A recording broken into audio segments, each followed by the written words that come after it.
significant and hopefully help inform campaigns. This is our effort to sound very high-minded. Thomas Jefferson and Abraham Lincoln, and they're the basis of our government. The basis of our government is being the opinion of the people, and public opinion in this country is everything. Of course, that makes us feel very high-minded. So, everybody in this room is kind of boots on the ground. You know, you've done campaigns, you've worked with candidates, you've run yourselves. Sometimes you get a candidate who they're new to the game, and they will say to you, why do I poll? I know the district, I know the area, I know better than anybody else. I don't need a poll to tell me how to think. I've never used a poll before and I've won. Polls cost too much money. The volunteers can do it. There's a lot of reasons that people have in their head not to do a poll. You hear Mr. Pinion talk, and he has the zeitgeist of the country. He knows exactly what's going on. He knows what people are thinking, and he doesn't need a messaging poll. He doesn't need me to tell him what's wrong with the country. What we can do is maybe help him with some strategy. New York's a big state, a lot of diverse regions, so he has to talk to one group of people in Long Island and another group of people in Rochester. So we want to measure your chances of success, identify your strengths and weaknesses, what people like about you, what they don't like about you, identify the issues that impact, economic issues, immigration, abortion, discover the undercurrents, political opportunities and traps again. Mr. Pinion, he has all that. Determine the effective messages, profile key groups, independents, we're going to talk about independence today, independent men, independent women, benchmark and track the progress from when the campaign first begins to November 1st, right before the election. And then, most importantly maybe, is determine the best allocation of resources. So your campaign starts in the springtime and it ends in November. There's a very finite time that you only have to allocate those resources. You have only so much time and so much money. You can never have enough of it, but it's constantly dwindling. And those are extraordinarily important things to consider as you run a race, so that allocation of resources is critical. So conducting our surveys, nationwide we usually have about 1,000 respondents in a survey, likely voters. The United States is a country with over 331 million citizens, 18 years of age and older. So people ask, how can this poll accurately reflect the overall population? In New York, we typically conduct 600 to 1,000 completed interviews. And we have to draw a representative sample randomly from the universe of voters, not residents. Random sampling is based on probability theory, boring stuff. You can choose respondents randomly and appropriately. The large population results from random sample. Most importantly here, the best analogy is a doctor only needs a few ounces of blood to get an accurate reading. Or, conversely, you can have everything, when you're getting soup, you can have everything in the soup and not one needle of soup. So the 1,000 sample survey, while New York State or the country, obviously the population is much larger, we can still get accurate readings based on public data. Just really quickly, say the survey was just 100 samples all the way up to 1,000. The margin of error goes from 10% of a 100 sample survey, and it jumps all the way down to 3% over here. So the larger the sample, the more accurate the survey is going to be, and obviously that's critical importance moving forward. Now, when you have a 1,000 sample survey, and then you split it by gender, approximately 50-50, now you're getting a bit of a larger margin of error. So every little cross step that we look at, it's constantly getting smaller and smaller and smaller.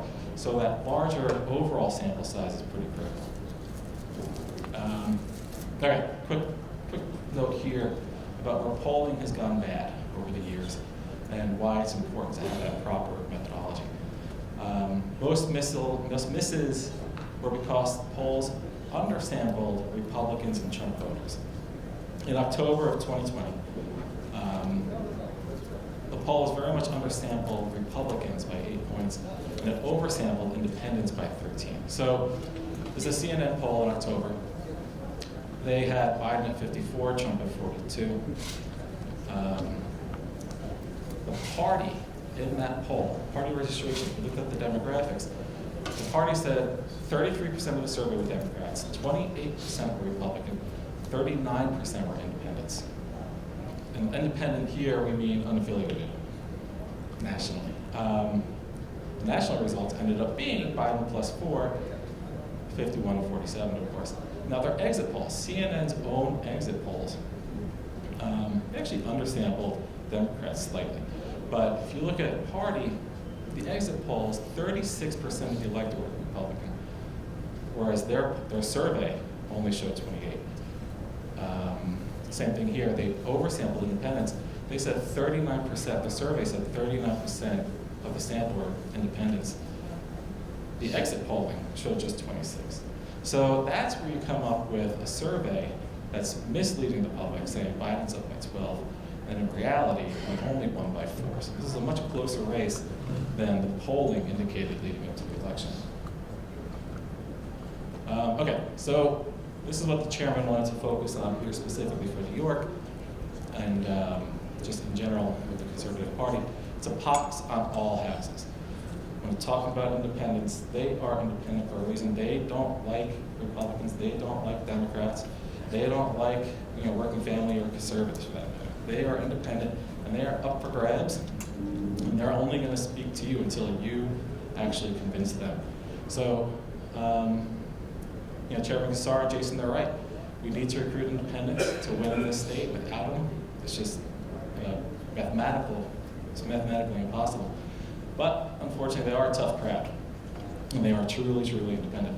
They account for approximately 22 to 27% of the electorate, depending upon the election year. So independents tend to not turn out at the same rate as conservatives or Republicans or Democrats.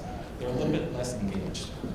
So in an off year, for example, they're not going to turn out as a great, maybe the most high turnout would be presidentials.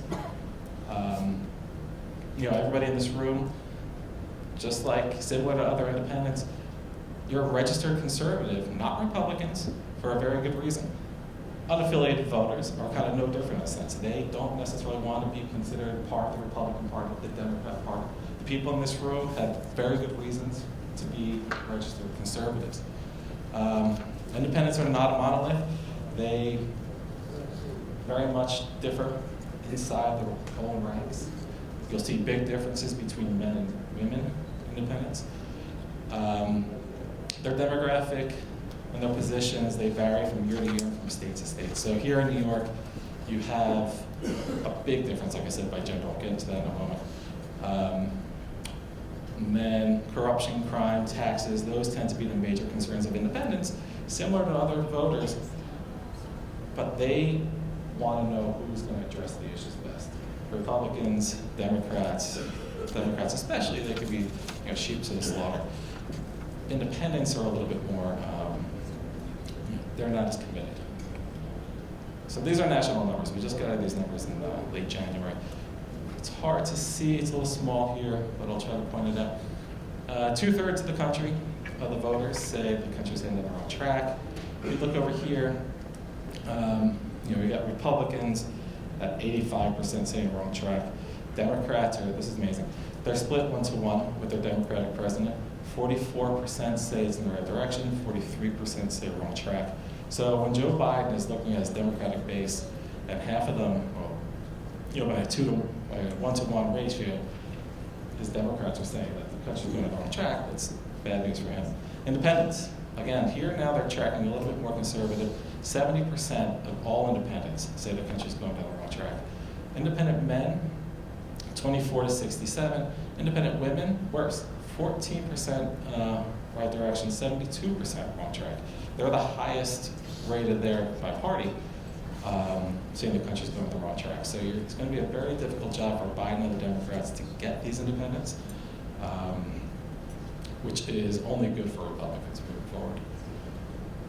The generic ballot, this is great also.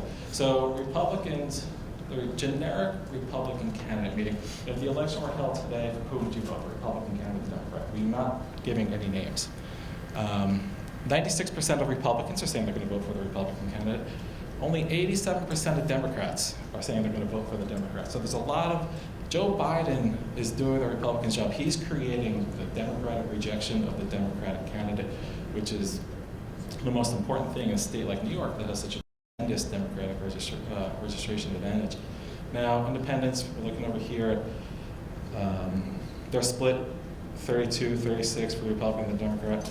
If you look at independent women, only 29 are voting for the Republican, 35 for the Democrat, 36% undecided. That's the highest undecided. They're not committing yet. Independent women are really going to be the crux of this election. Joe Biden, majority, 55% unfavorable. The plurality here, 39% saying they're, disapproval. They strongly disapprove of the job he's doing. If you're undecided in the generic, it goes to 64% disapprove of the job he's doing. If you're a Republican, it's 87. If you're a Democrat, it's 21% of Democrats disapprove of the job that he's doing. If you're independents, 6 out of 10 voters disapprove of the job he's doing. And that intensity, 39%, is really, really, really telling. Donald Trump, we're in a similar situation, very polarized country these days. 52% are unfavorable, 245 favorable.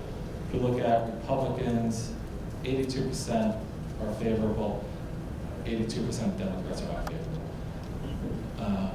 And then independents, he's a net negative with independents as well, but the intensity of the independents doesn't exist.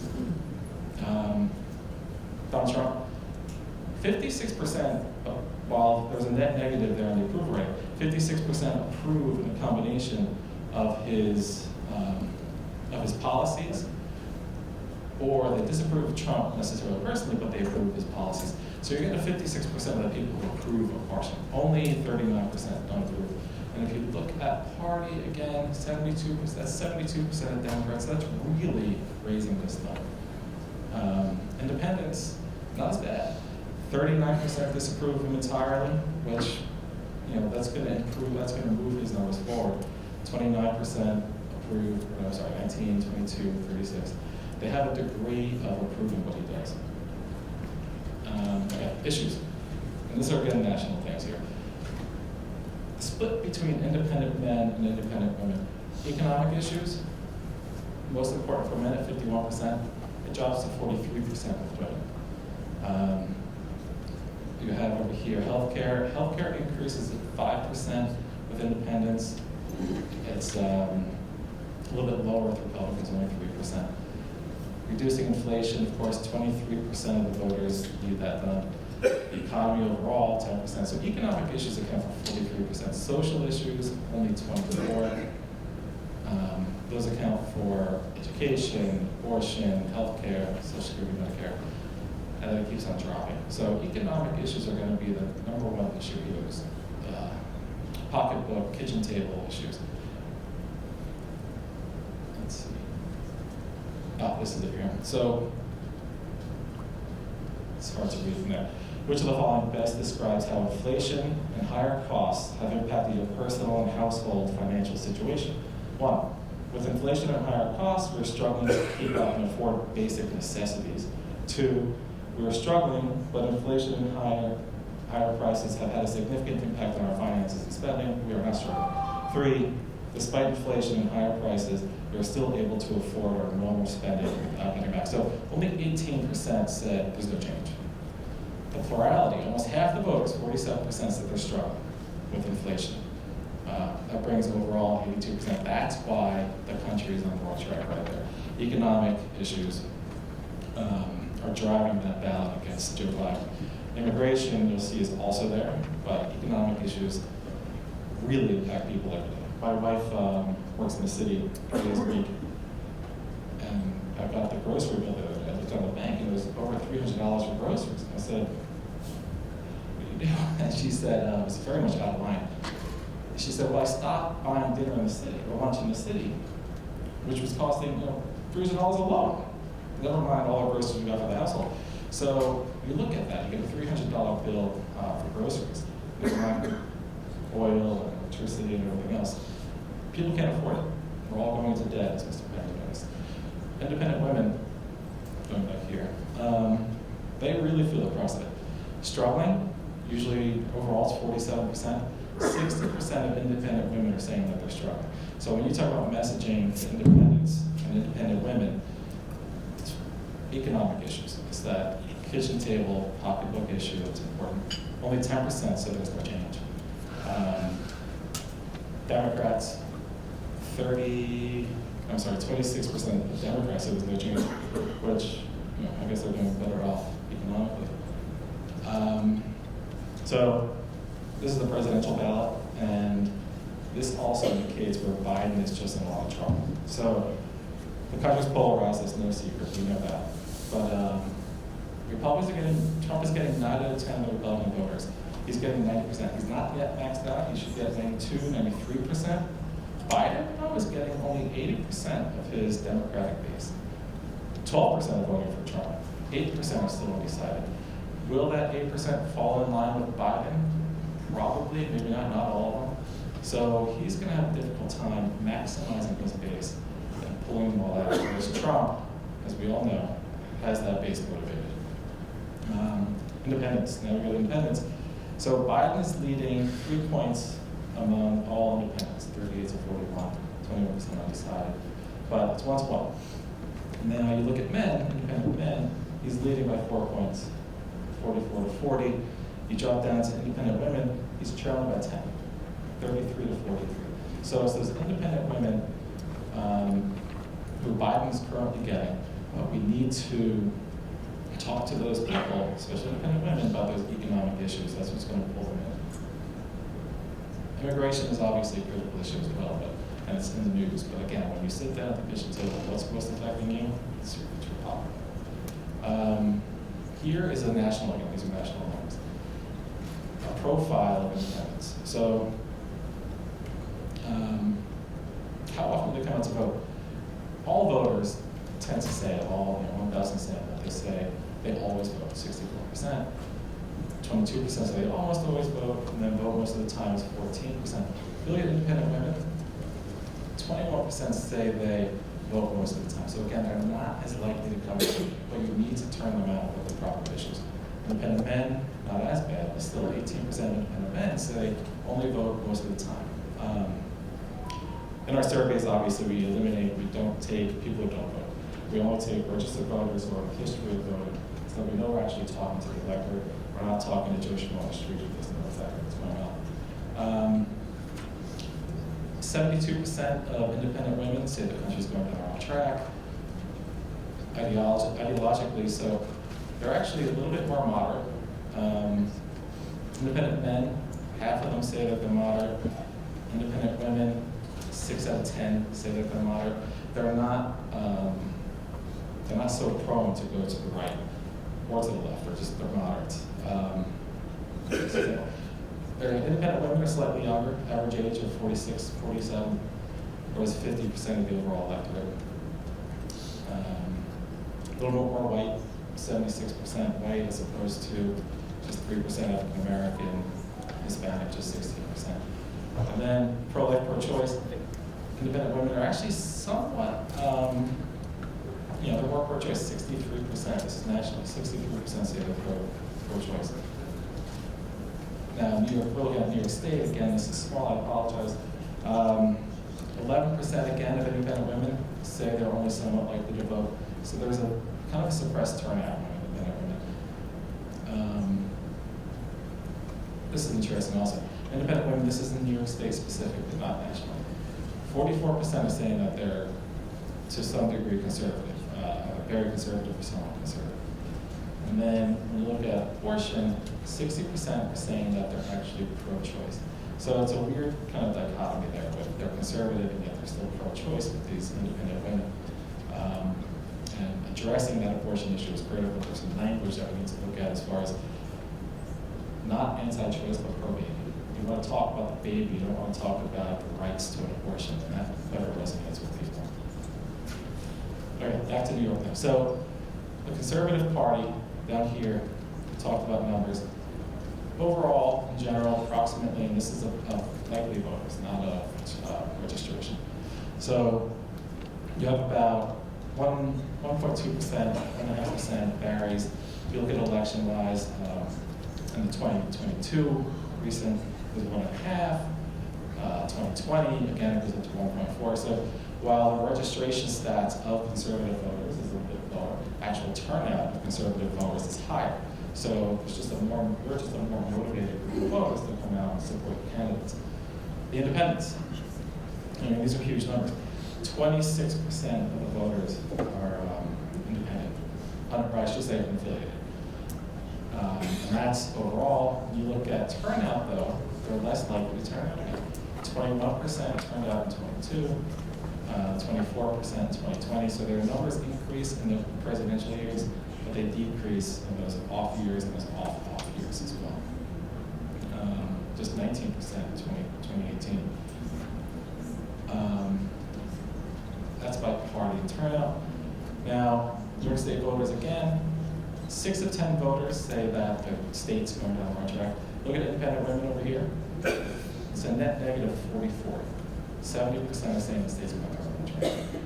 Conservatives, Republicans, 91% say they're on track. Democrats, again, split 1-to-1. They don't know what's going on with their state. They don't know what's going on with their governor. They don't know what's going on with their president. But they don't like it. They're not going to be motivated. They're going to be very Biden and Hochul and all the other Democrats are going to have a hard time getting their voters out. 2022. This was, Pinion, Zeldin, they all came out. They had a great race. And they had a great issue, crime and public safety. 35% said crime and public safety issues were the most important issue. And it turned out voters handed this. It was right after COVID, and crime was spiking, and people were very concerned. Abortion, an important issue, but 12%. It's not 3 times more important than public safety. When you look at the Democrats are the ones who are upset about abortion. 19%.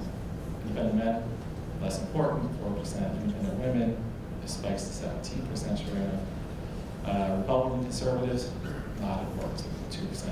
50% crime Republican. So finding those cutting issues among independents over here is critical, but you'll notice they're not a monolith, they're not the same.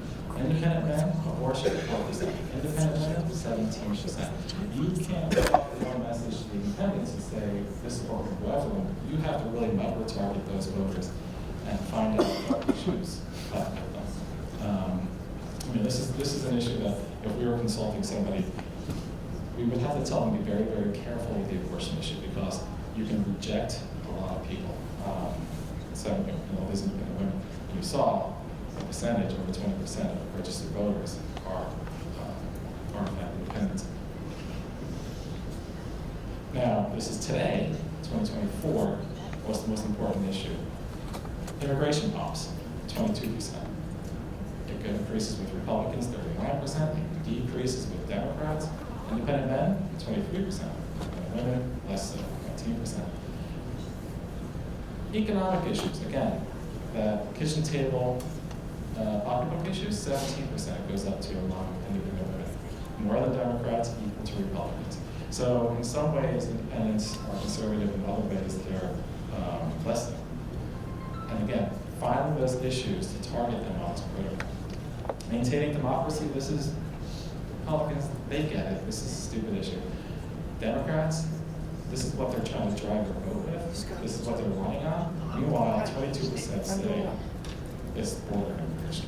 They're just not on message. They're not on message at all.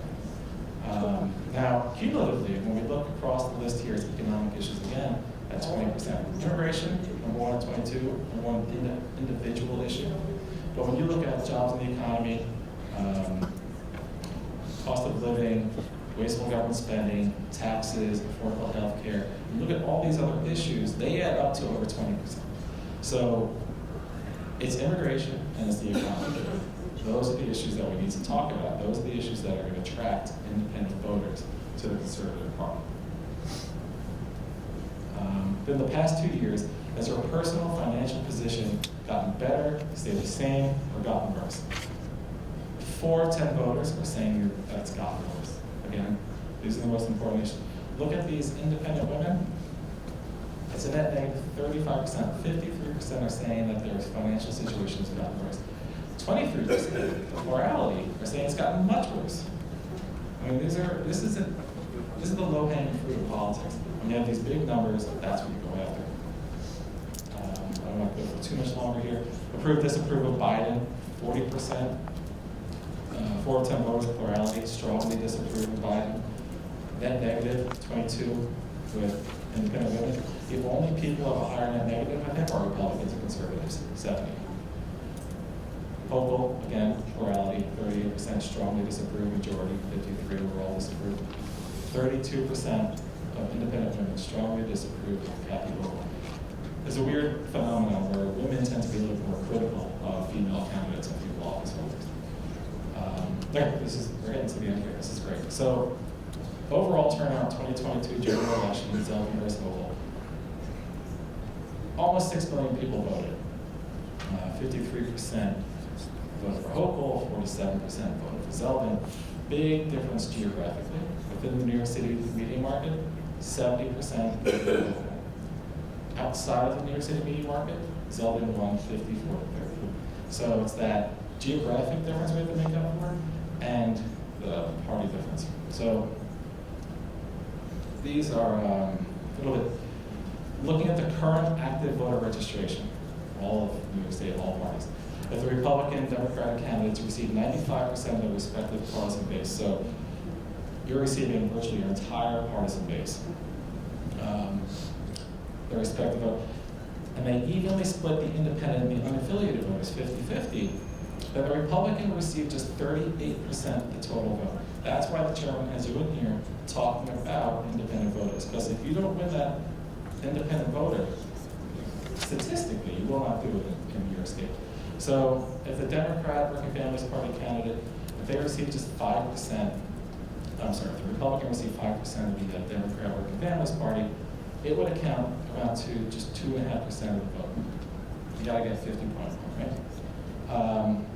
If they receive 95% of the Republican vote, that'll account for just 21% of the overall vote.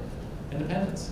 If they got 50% of all independents, split 50-50 with the Democrat candidate, it would only account for 14%, for a grand total vote of just 38% on ballot. You'll never do it statistically if you get 95% of your ballot of your base, 95% of the Democrat is their base. If you only split that independent vote 50-50, that's why the chairman has you here today. You have to increase that 50-50. So, how do we do that? For a Republican to overcome the Democratic registration advantage, we must create rejection of the Democrat candidate, especially among partisan Democratic voters. So, again, 6 million people turned out in 2022, and this is strictly hypothetical. It's impossible for me to know who bipartisan voted for what candidate, but I do know who turned out. I do know that 2.8 million Democrats turned out, 1.7 Republicans turned out, and 1.3 independents or unaffiliated voters turned out. So, in order to get to that 51%, a Republican has to receive 16% of the Democratic vote. That's creating Democratic rejection of their candidate. People don't like Hochul. Again, she's doing the job for you. She's messing up so bad that Democrats are starting to say no. Biden, same exact thing. You have to get 95% the Republican conservative ballot. That will give you 28% of the vote.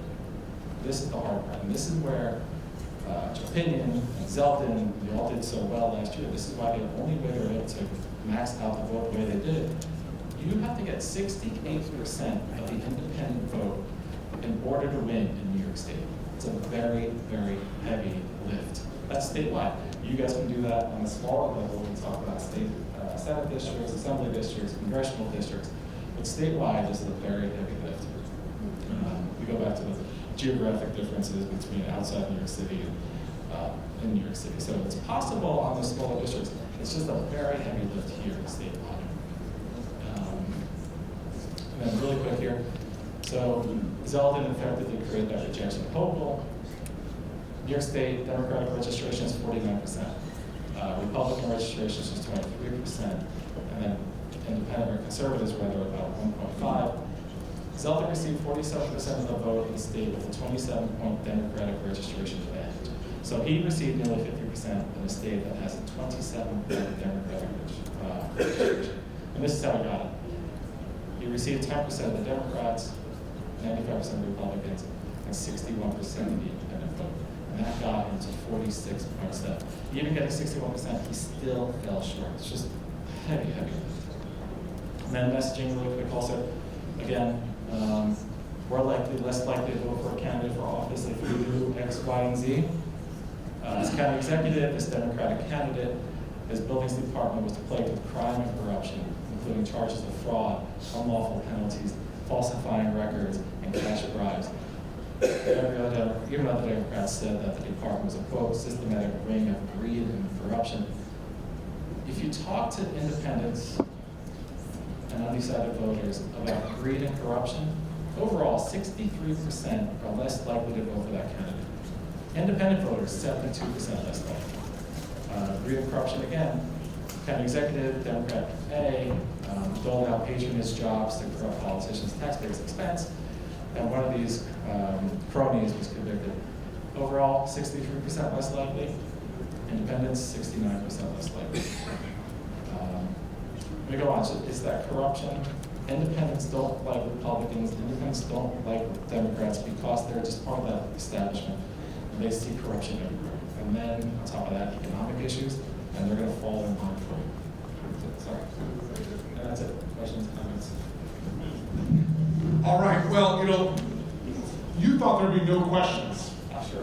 There are a lot of questions, actually. A lot of questions. Not a lot of time that was the problem. So real quick, can you tell me about gun owners in New York State? How many of them are independent voters? Any idea? Okay, that's okay. It does not have that number. That made it real quick. I mean, I could look at it. You could try to find a household party. Okay, that's fine. Oftentimes, we're able to receive a copy of this presentation. Is that something we can make available to people? How many of you are interested in seeing some of those numbers in more detail? All right, good. We'll work on getting that. We'll get that up so you can access to those numbers. You can see that. A couple of quick questions just as we go along the way. Have you run these numbers against the Electoral College count or real electors, and if you come to any current projections with those types of numbers? If you look at the swing states, if you look at the swing states versus the national poll numbers, we have them. Those are national poll numbers. They're not swing state specific. If you look at those swing state specific numbers, then yeah, Trump has an advantage. I can't really talk about what the polling says, but he does have an advantage in swing states, which is going to greatly benefit him coming back. We have results that present outside a person who pays for it. A large percentage, this may work better. Yeah, we'll figure this out. A large percentage say the country is going in the wrong direction. However, isn't there a wide spectrum of what they think is wrong? Yes, absolutely. So, immigration, I showed you there, was, let me just go back super quick. These are going back to the national issues again. So yes, economic issues, overall 43%. If you go to Democrat, it drops to 37%. If you go to Independent, it increases to 41. So Democrats spike with healthcare. They spike with climate change. They spike with security issues. Immigration, the Republicans, immigration is up to 25%. Democrats, it's 3%. They know this is a new segment of voters that are coming into the country, and they're excited about it. They're not upset. Scoot over to the independents. It's a little bit less important, 13-7, but economic issues among independents, 26-27. So yeah, there's a wide variety of issues that different voter segments are interested in. Republican, men and women, 47-40. If you look at immigration over here, 16% of men are interested in immigration, only 10% of women. So there's a wide swath, there's a wide variety as to why the country's going down the wrong track. Last question. Do you believe that President Joe Biden will be on the ballot in November? Personal opinion. At this point, I don't think there's any other choice, unless something unforeseen occurs, which October's the last, but we'll see. Ladies and gentlemen, Mr. Brian Larkin.